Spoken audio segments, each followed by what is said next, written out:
silly, Marco squealed. The tentacle kept flailing and rattling, then... twang! Boing! Clonk! A rusty spring and several old bolts pinged out of the tentacle as it snapped in half. Jordie went tumbling, but Marco was still caught. The half-tentacle dragged him up the driveway towards a black car. "It's a fake," Mags cried. "It's an invention," a voice shouted from behind the car.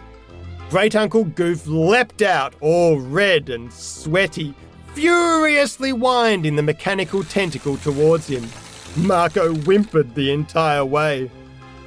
"I've always been the smart one in the family," Goof said with satisfaction.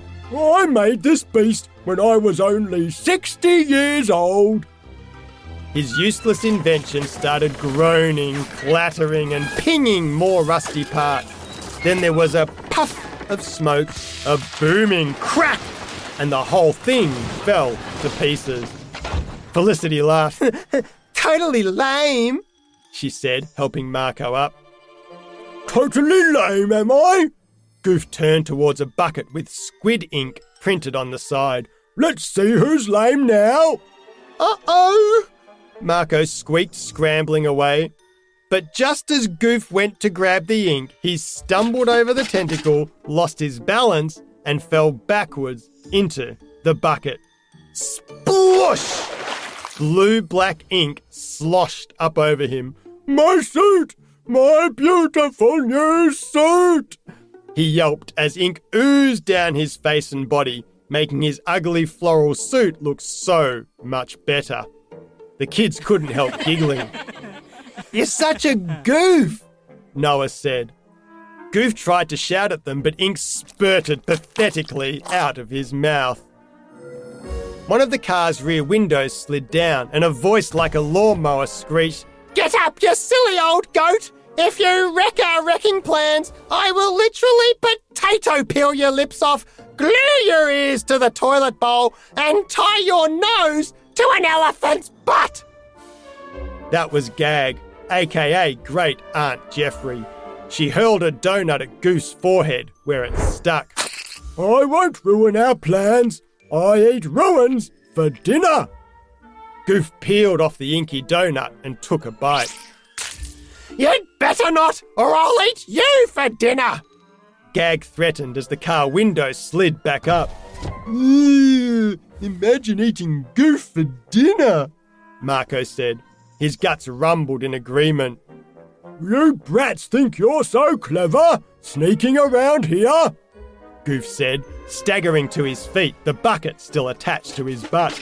"Well, let's see how clever you really are." He swung open a car door. "Sick 'em, Bruno! Good girl!" A monstrous dog leapt out, all flashing eyes, fangs, and fountains of slobber. She released a very deep, ferocious growl. "That's the angriest, toothiest dog I've ever seen," Felicity said, trying not to panic. "Or scientifically speaking, it might not even be a dog," Noah whimpered. "It could be a mutant lion croco dog. Whatever it is, run!" Jordie shouted.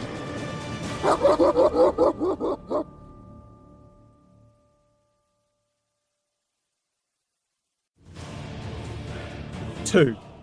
Get that slobbering ball of teeth off the dance floor. The golf squad sprinted off, but Marco stopped once he was clear of Goof. He bent down with hands on knees and called, "Here, Bruno!" Felicity turned back and shrieked, "Marco, what are you doing?" "I love animals, even hairy, scary snarlers." Felicity closed her eyes, unable to watch.